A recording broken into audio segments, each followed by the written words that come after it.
Oh, there you go. Okay, so hopefully the technology is going to continue to keep working like this.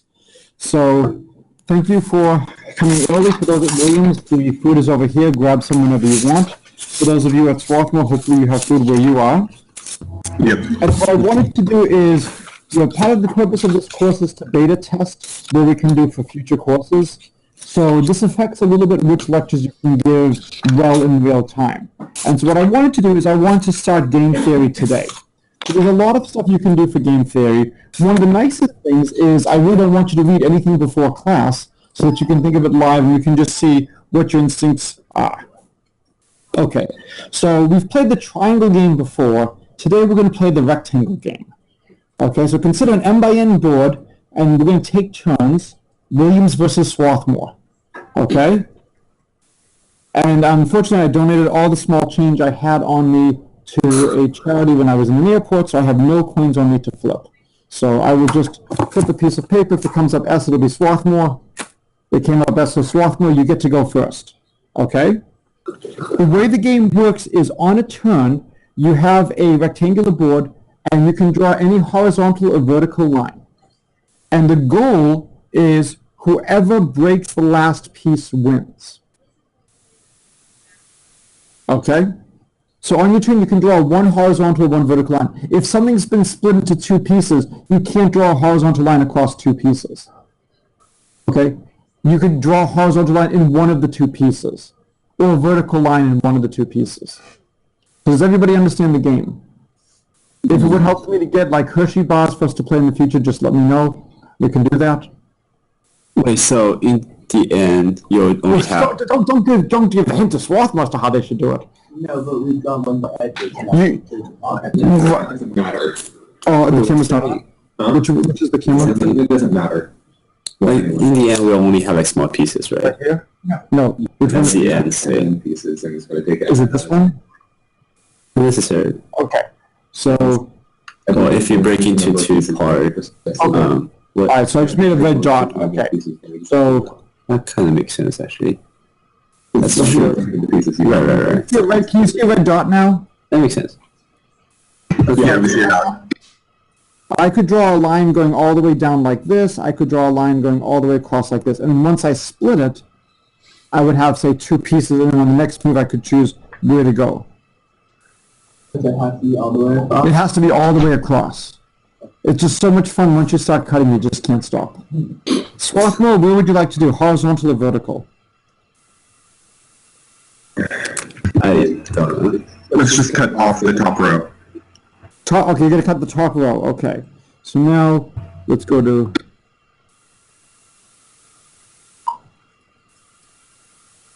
Alright, so Swarthmore has cut the top row. Alright, Williams, what would you like to do? How do you respond? We shouldn't cut off the top row. Right, they've already cut off the top row. You can make a cut in the top row, you can make a cut in the bottom block. I don't think we should make a horizontal cut. Okay, then we can make a vertical cut. Right. So you can make 1, 2, 3, 4 cuts in the top row, or you can do 4 vertical or 3 horizontal in the bottom block. What would you like to do? I'm sorry? Okay, we're in the top row? We're in the middle. All right. By your arguments before Williams, going to win the game. over here. Huh? So by your arguments See if I before can the arguments use to win the game, different right? colors. We don't win the game because Really? there are an odd number of pieces. There are? An even number of cuts. Yeah, but we started. And we went first. Yeah. Oh, last one to break a piece wins. Okay, never mind. Yeah. Last so one to break wins. Okay. All right. Where do you go, Swarthmore? Doesn't really matter. How about the second row? We'll just break it. Why do you say it doesn't really matter? Because I think we figured out the argument why we're going to lose anyway. All right, so Swarthmore, why are you going to lose? Do you?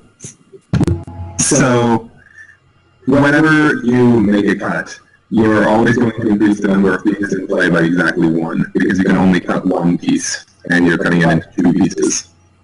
So, the number of cuts is going to just be the number of squares minus 1, And this is 5 by 5, so they're an odd number of squares, so they're going to be an even number of cuts. And we went first. Excellent. So what word would you use to describe this? A monovariant. A monovariant. This is a monovariant game, right? It's actually, surprise, it's actually related to stuff we've been doing in the semester, right? What's really nice is this is a monovariant is something that is either constant or moves in one direction. Not only does this move in one direction, it moves in one direction at a constant rate. No matter what you do, it decreases by 1. So if you want, when you're playing with little kids in elementary schools, you can, go, you can rub your chin, pretend to think and whatnot, and you can really sell it. And the kids can really be, pondering and thinking as to what their strategy is. But really, is there anything we can do to make this game interesting? So one possibility is, what if you could draw, say, rectilinear paths? As long as you can only break things into one more piece on a move, it doesn't really matter what path you take. So if I can draw a squiggly path, but it only breaks things into 2, you're like, this is a turn, it's still the same analysis, right? On one turn? Let's see. No, not with the rectilinear. But if it's rectilinear, it's still the same game. Yeah. And so if I go like this, my first move, and maybe something like this for my second move, it looks like the game is significantly harder now because you have far more options. So this is an interesting question. Should I have given you the game first, where instead of just doing rectilinear paths, we're doing straight line paths, I allowed you to do any polygonal line segment? Would that have changed how you viewed it? In an ideal world, I would have another section of this class, and I would play that game with them and see if it changes how quickly they realize it doesn't matter. But it's always when you see something, trying to think, what is fundamental, what's the real thing that's going on here? And the real thing is that we have a monovariant. So, let's see if it writes, variant. It's like there's no I in team. Oh. Okay, but there isn't one. Okay, so that was the first game. And these were just pages so I could write some notes if necessary. You did well on the first one. All right, second one, tic-tac-toe. Rothmo, since you went first last time, what do you think's only fair this time? Well, since we lost last time, it's only fair that we win. I like that logic. Okay. So have we talked about bidding tic-tac-toe in this class? This is one of 2 ways to make tic-tac-toe fun and challenging. Now, if you know enough mathematics, it's no longer challenging. There is a solution to bidding tic-tac-toe. But if you haven't seen it, it's not immediately obvious. We will see how well I can write things here. So the way bidding tic-tac-toe is played is the following. You start off with a regular tic-tac-toe board, and for simplicity, let's say everybody starts off with $1,000. You're not allowed to just walk away with the money. It's just, fictional $1,000. Okay? Although we do actually have a budget for this class. I should check and see if they'll actually give us $1,000 to play intercollegiate tic-tac-toe. All right. Here's how it works. Each person starts off with $1,000. Let's see if I can actually I'll try 1,000. So Williams has 1,000. Swarthmore has 1,000. All right? And then what you want to do is you want to decide how much is the first move worth to you. And you're going to make a bid. And then, so Williams will make a bid, Swarthmore will make a bid. Whoever bids the most gets the first move. There's 2 ways to play. One way is whoever gets the first move gives their money to the other team. The other way is they give the money to the neutral professor. I might have a incentive to give the money to the neutral professor, but let's give the money to the person who bids least. What is one potential issue?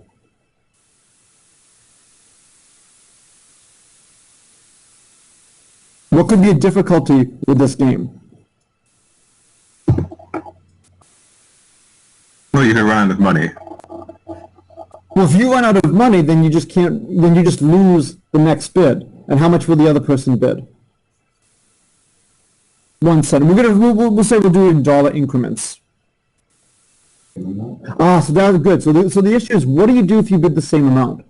The way this is often analyzed in the literature is you add a tie coin, and somebody starts off with a tie coin at the beginning of the game. And if there's a tie bid, if you have the tie coin, you can choose, do you want to win or do you not want to win? And if you choose to win, you then cash in your tie coin and you give it to the other person. So one team always has the tie coin. It's kind of like the possession arrow in basketball, except in basketball you don't have a choice. If it's your turn to get the ball, you get the ball with the possession arrow. Here you get the choice of whether or not you want to use the tie. Right? For simplicity, let's assume there's no tie coin. So what that would mean then is that if there is a tie, we just have to bid again. Do we come up with the bids independent of each other? So you come up with the bids independent of each other. So what I'm going to try to do is I'm going to try to mute everything. All right, so what I'm going to do right now is I'm going to mute the two people from right here. Swarthmore, can you hear me right now?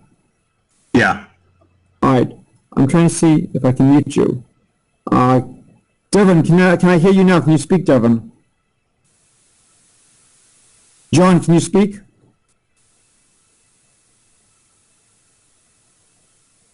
Are you able to, Swarthmore, can you hear me now? We could hear you the entire time, but presumably you couldn't hear us. No, okay, so when I hit Devin, you weren't able to hear. I'm going to try to mute me now. All right, I'm still speaking. Yes, we can. You can still hear me? Yeah. All right, so then that's not doing a good job muting me. It says mute. Oh, there we go. Now it says you're muted, and I can't hear anything.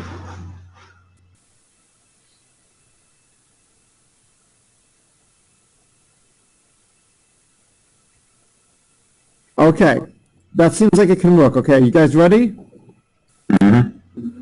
All right, so I'm going to try muting again. I'll mute both sides, and each side will have 1 minute to decide what you want to bid. Okay.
All right, Swarthmore, are you ready? Mm-hmm. All right. We have the Williams bid. Williams, you're going to be number 1. Williams bid $601. Oh my. Okay, yep. How much did you bid, Swarthmore? We bid 0. We bid 0. Yep. Wow. Oh, Williams, if you had bet less. All right, so Williams goes down to 399. And Swarthmore goes up to 1601. All right. I'm going to mute again so we can do the next round of bidding. Oh, we did it. Yeah. Did you not know that they were getting the money? No. Did you guys know they were getting the money? Yeah, I told you that we're not giving the professor the money. Oh, yes, you choose to move. Where would you guys like to go? In the center, not a surprise. Okay. Are we ready for the next round? Mm-hmm. Yeah. I'm going to hit mute.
can bid less, actually. It's probably fine.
$100. Wait. I don't know. Actually, we should. Can you pin the?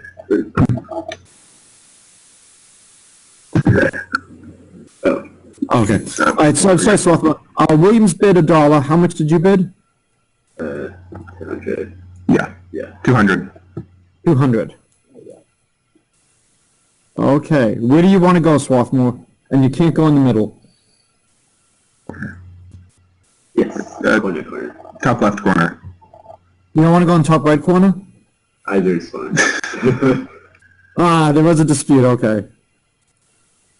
All right. So now Williams goes up to $5.99. Thank you so much for bidding that $1 extra. And Swarthmore goes down to $14.01. Okay. Ready for the next round? Mm-hmm. Yeah.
All right, Swarthmore, can you hear me?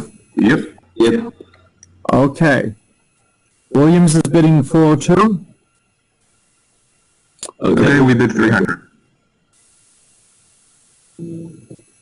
All right. Okay. So you get another $402. You get 1803. Mm-hmm. And so since it's got to add up to 2,000, Williams has 197. All right, Williams, where do you want to go? bottom left of the password.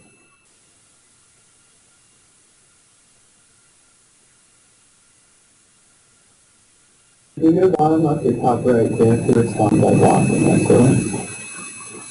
That's it.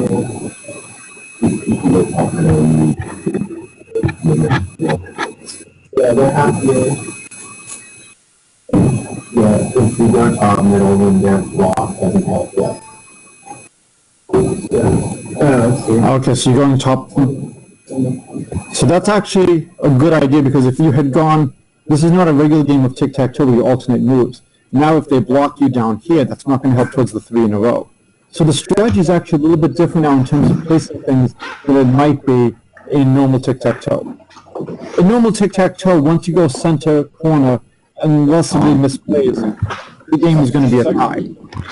Alright, Swarthmore, you've got $1,803. Alright. You have 197. Okay? Swarthmore, I'm going to let you think for a little bit as to what you want to do. Okay? I'm going to hit mute. Ready? So, tomorrow we have a meeting, Oops. right? Yes, at 11:45. Okay. Might be just over the... Wait, Swarthmore, can you hear me? Right, we don't have to ask people to read them, but Yes. I'll take a look. No, Wait. more. Huh? Just need yourself. People who already got them, right? If they are not part of it, I don't know if Right. they need to get them. And then there's always concerns about who gets to see them. Well, the people who have seen them to make it shorter. Right? Can you hear me, Swarthmore? Present what we have seen. Yes. Okay, so we can hear you. Do we need to go through the No. hassle of muting anymore? Yeah, tell me what you're going to do to Paul Williams. We're gonna bid 198, and then again bid one more than you have, and take the next 2 moves. Yeah, so just to make it easier for me to write, can you bid like $200? Sure. And so they've got enough so that they can take the next 2 moves. And so, Williams will try doing 197, you'll go all in, it's not going to help you. Swarthmore is going to go down to 1603, Williams is going to go up to $400 in an error mistake. Even the error mistake doesn't help Williams, put a little asterisk by this. Then we bid another 400. Yeah, we can take the next 3 moves. Yep. We're even giving Williams an additional mistake to help. Where do you want to go, Swarthmore? Below our other one. Right, there's no need for you to block. You don't have to waste one of your moves blocking Williams. Right? And so how much do you want to bet on the next round? 401. Yeah. Remember, he said, well, okay, if you want it. Williams is borrowing some money from its endowment. How much do you have in your endowment? Alright, we can't do that, of course. So Swarthmore will win. Anyway, that part's done. So, about... So what was the mistake that Williams made? He's been a week. So July 20th or July I prefer not to face those listening to one of our students. But this is the point, is looking at something that's not completely new, it's related to something you've seen before, but it has some new features. So the question is always, when are your previous experiences helpful? You've played tic-tac-toe for years. Is it easy for you to think about this because you know some stuff about tic-tac-toe? Well, it turns out, in a tic-tac-toe game, if you have the configuration, which we had over here, you would not expect anybody with tic-tac-toe competence to go in the bottom left corner. Right? You would expect them, they should go right here. And then that would take more moves for Swarthmore. But because this is not normal tic-tac-toe, you don't have to block. You can leave yourself on the precipice. So in the last game, Williams started off with $601 for the first move. When you play this, what is your objective when you're playing bidding tic-tac-toe? Okay, one objective is to win. What's another objective?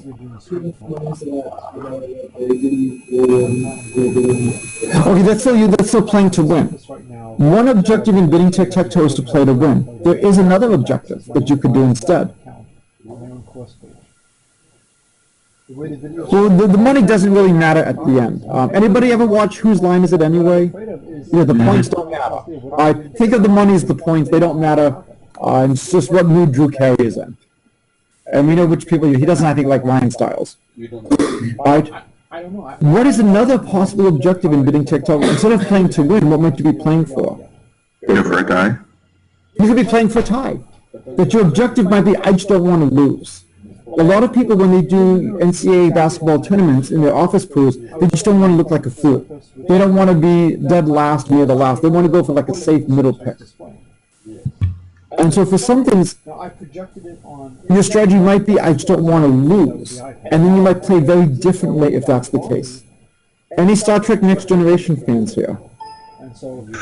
Well, Sort what we're of. doing is right now, it's playing. There was a War Games episode with Commander Riker on the Hathaway against Picard. Do you remember that episode? I think so. He had the Zektorn, and Data was playing him in Stratagema, and Data realized that he couldn't beat him, that as soon as Data tried to win, he would make a mistake and the opponent would exploit it. But the only way is to play not to win, is to just keep protecting your position. And when Data played like this, he wasn't able to win, but he wasn't going to lose. And the Zektorn was furious at him. So, again, your objective might be you want to win, and there could be a winning strategy depending on if there's a chip and whatnot. Or your strategy might be, I just don't want to lose. And you might then conserve certain amounts of money.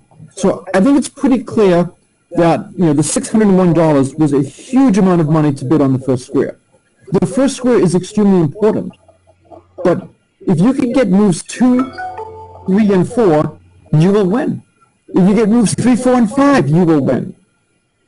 What if you get moves 4, 5, and 6? Well, no, if the other person gets moves 1, 2, and 3, you will lose. So the first person to get 3 consecutive moves, if it's early enough in the game, will always win. So if you can guarantee that you get 2, 3, 4, or 3, 4, 5, that's enough to win the game. So now becomes an interesting question, how much should you bid for the opening move? So let's play one more game. Alright, so I'm going to hit mute, and we'll see what the opening bids are now, and we'll see what the strategies are. Are you playing to win, or are you playing not to lose? Alright, you ready, Swarthmore? Mm-hmm. Okay. And how long do you guys have before you have to get to other stuff? We both have a class at 9:30. Okay, so we probably have like another 10 minutes? I can go like right up to it because I'm in the same building. Okay. But Alright. I'm going to hit mute now.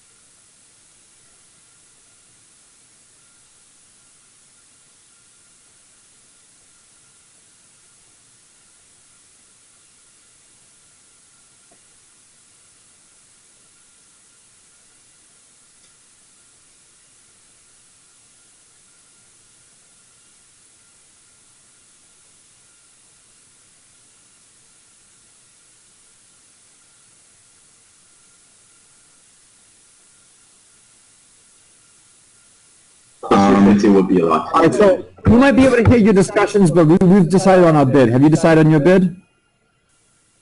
not totally. Alright, so I will mute you for just another minute. Yeah, just give us 10 seconds. Okay.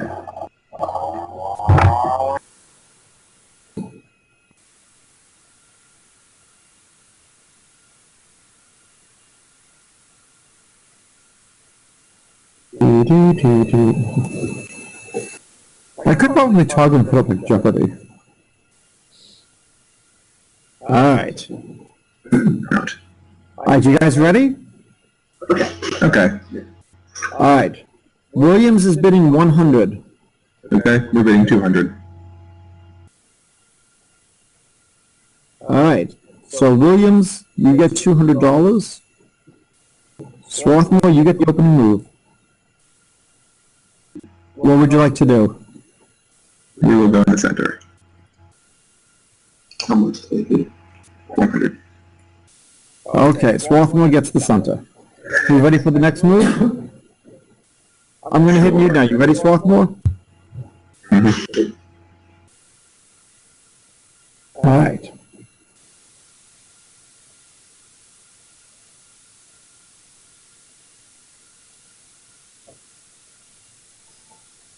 What do you want?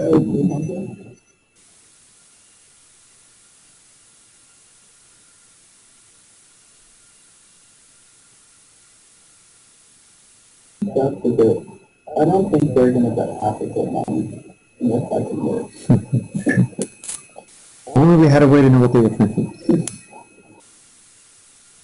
Hey, technology is wonderful. What would happen if they bet 400, right, and they won? Then they have 1600 and they have 400. And we get one move, we could bet 401. It would be at 800, we'd be at 1200. Yeah. But 2 moves would be enough to not lose. Okay? Or, I guess not.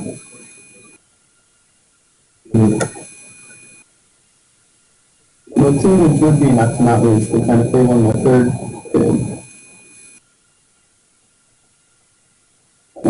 Not sure.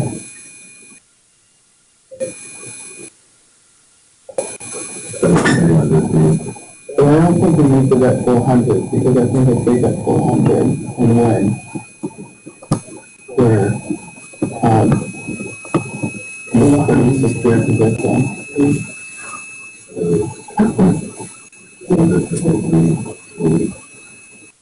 I think something in that range to make sense to me.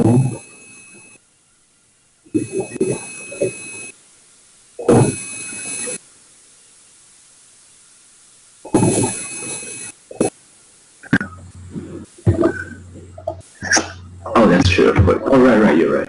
All right, Williams is ready. Swarthmore, you ready? Sure. All right, Williams, what was your bid? 250. Swarthmore? 100. All right, so now Swarthmore, you go up to 1050. Williams, you go down to 950. Where do you want to go, Williams?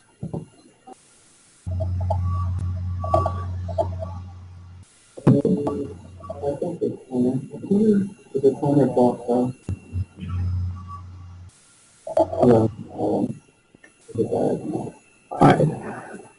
Alright, so we'll put Williams over there. We're ready for the next round? I am going to hit mute.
Losing strategy. Are you guys ready? Williams is ready. Alright, what, can you hear me? Yeah. Okay. We've always been having Williams bid first. What are you bidding, Swarthmore? We're bidding 101. Okay, we're bidding 102. No. We bid $100 and you bid 101? Yep. Alright, so Swarthmore, you get the bid. Where do you want to move? Let's go in the top right corner this time. Is it 100? Yeah. Alright, so Williams, you now have, Long-term strategy of only getting round numbers. let's see, Except we go to 1. 1,051. And Swarthmore, how much do you have? You have 949.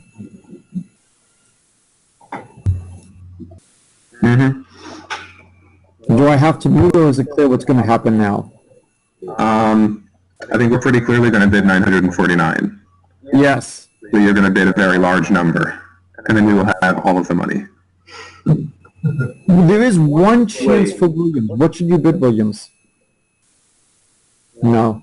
You bid 0, you lose. If you keep bidding 949, you can tie us forever. Exactly. So Williams' best strategy at this point is to try to figure out what you're going to bid. Right?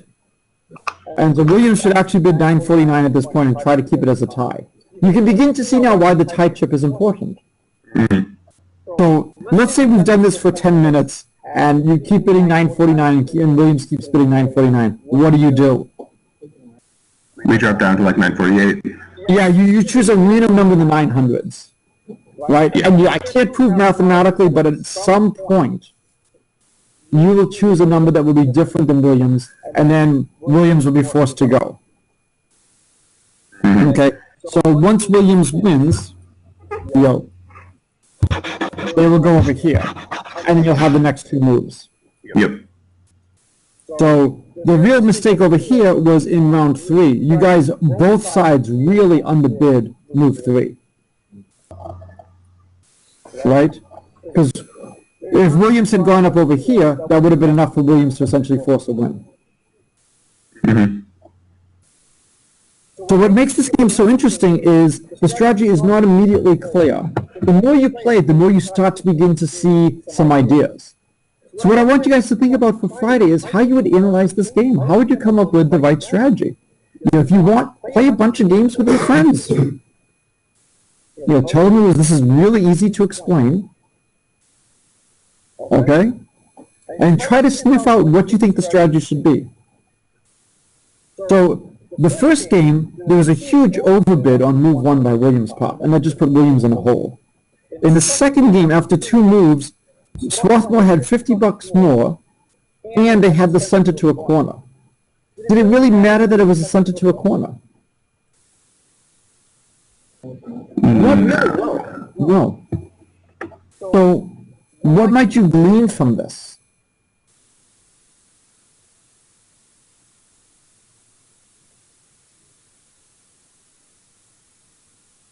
The center may not be as important as you think. How many people here play chess? How many people here play bughouse chess? Okay. So the way bughouse chess is played is it's a team of 2 against a team of 2. If you're white, your partner is black. So imagine you're white, you take off black pieces. So when you take off a black piece, you give them to your partner. And on your partner's turn or your turn, you have a choice. You can move a piece on the board, or you can place a piece that your partner gave you. There's 2 obvious rules. So I'm going to give you an obvious rule for placing pieces. You cannot place a piece on a piece. This is not kamikaze chess. This is not Star Trek chess with a transporter where you can all of a sudden beam a pawn onto a queen and blow it up. You cannot do that. There's one other rule about where you cannot place a piece. Good, you can't place a pawn in the 1st or the 8th row, because the pawn could never have been jumped from there. You can place a pawn in the 7th row and have it 1 move away from becoming a queen. You can also put down a piece and call check. You can also put down a piece blocking somebody who just put down a piece calling check. In chess, which 2 distinct pieces are worth the same amount of money in a typical point evaluation? The knight and the bishop are typically both assigned a value of 3. In bughouse chess, which do you think is more valuable, a bishop or a knight? Knight. The knight is more valuable. Why is the knight more valuable? You can't block. So you can put down a bishop or a rook or a pawn and attack, and somebody can put down a piece and block. a knight attack can't be blocked by the addition of another piece. So knights are actually far more valuable in Bughouse chess. So the question becomes, how do you adopt your strategy in a setting that has things in common, but also things that are different? Alright, so I'm going to just end with one last thing. I don't know if there's another version of tic-tac-toe that's fun. I'll just quickly say what it is.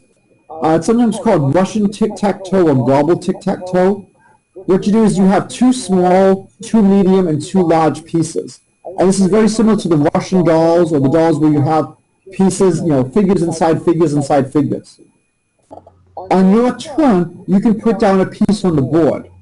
And if you put down a bigger piece, you can gobble up a smaller piece on a square. So if somebody puts down a small piece in the middle, you can put down a medium or a large piece on the middle and gobble it up. In some variants of the game, you can actually lift a piece up and expose the piece that was underneath it. In some versions, you can also gobble up yourself. And there are situations where it is strategically advantageous to gobble up your own piece. Why might that be advantageous? Yeah, to protect it. Because if you don't gobble up your own piece, on the next turn, they may gobble up that piece. So that's the other version of tic-tac-toe. I know that's fun. Alright, and I'm going to just end with something we had talked about earlier, just for you to be thinking about. This is the castle game. So you have castles labeled 1 through 10, and the castle number is its value. And you have 100 soldiers, and you want to decide how many soldiers to attack each castle. And so each team will decide how many attack castle 1, how many attack castle 2, and if you have more people attacking a castle, you win. And then the question becomes, what if you have the same number of people attacking as the other person? We'll call the game a tie. And then whoever has the most points wins. So the question becomes, how do you divide your forces attacking the 10 castles? And again, in these problems, we're assuming that it's a discrete division. You cannot divide $1,000 into 1/4 of a cent. Well, maybe you could do that, but we're not going to go further than that. There's going to be a plank limit that we're not going to go beyond. Over here, you're not going to send 3 1/4 soldiers to attack this castle. Obviously, if you could only choose one castle to win, you'd like to win castle 10. But how much is winning castle 10 worth? So not surprisingly, this game has some similarities with the tic-tac-toe we just played. Except now different squares are worth different amounts of money. How much do you want to get for each one? The last thing to mention is, it could make a difference whether or not we're playing the game once, or we're playing the game multiple times against the same person. Because you might begin to sniff out someone's strategy. I'm assuming here everybody has played rock, paper, scissors? Yes. Anybody ever played the generalization of rock, paper, scissors? Anybody know the generalization? Rock, paper, scissors, lizard, Spock. Yes, rock, paper, scissors, lizard, Spock from the Big Bang Theory. I actually know one of the minor characters from the show. She went to college with me. And so in rock, paper, scissors, lizard, Spock, it's a little bit more interesting. There are now 5 things in play. And every now and then in the Big Bang Theory, when they're trying to decide among various options, and they have multiple people, they will do something like this. So all of these things, we're taking something you've seen before and trying to use our problem-solving skills as to how do we attack this. There is a danger of being misled by similar things. In the first game of tic-tac-toe we played, we were definitely here at Williams misled into the importance of the center square. We have to get the center. And this is because we have years of experience playing tic-tac-toe, and we know we want the center. It's extremely hard when you see something similar to something you've seen before to recognize what's different and not be forced to go in your old roots. So for something like this new castle game is different enough that you may not be guided by things you've seen before. Alright, so I think this is a good place to stop. I will email things to think about and do for Friday's class. But I really want to spend a lot of the end of the semester doing stuff like this, throwing new stuff at you. And this is a small enough class that we can just discuss and analyze it. I do apologize to Swarthmore that we can't do this all the time, But if you enjoy this, let me know. We can definitely do another session like this. I think Williams needs to avenge its loss. I will end though that this is not the worst loss in collegiate history. Anybody know the worst loss in collegiate history? No. Homecoming football was nowhere near. The worst loss in collegiate history was football. You had Georgia Tech on one side, and I think it was Cumberland on the other. Anybody know how many points Cumberland got? 0. Anybody know how many Georgia Tech got? 200. -1. 200 points for Georgia Tech. Okay, that's the first digit is the 2, yes. Anybody know the second? Yes. This is the worst loss ever. Anybody know the second digit? Has a lot in common with the first digit. Anybody know the third digit? Also has a lot in common with the second digit. I believe there were no first downs in this game. It's fascinating reading what happened in this game as to how you could lose. So, you know, if you ever think you've had a bad day, console yourself. It can't be as bad as 222 to 0. Okay? But there's a lot more going on behind this. Right. Well, glad everybody was able to join. We're going to now try to, Adam, you want to help me turn everything off so we don't lose the recording? Adam, can you help me turn it off so we don't lose the recording? Okay. Alright, so have a good day, everybody. Thanks, fun. Okay, can you stop it?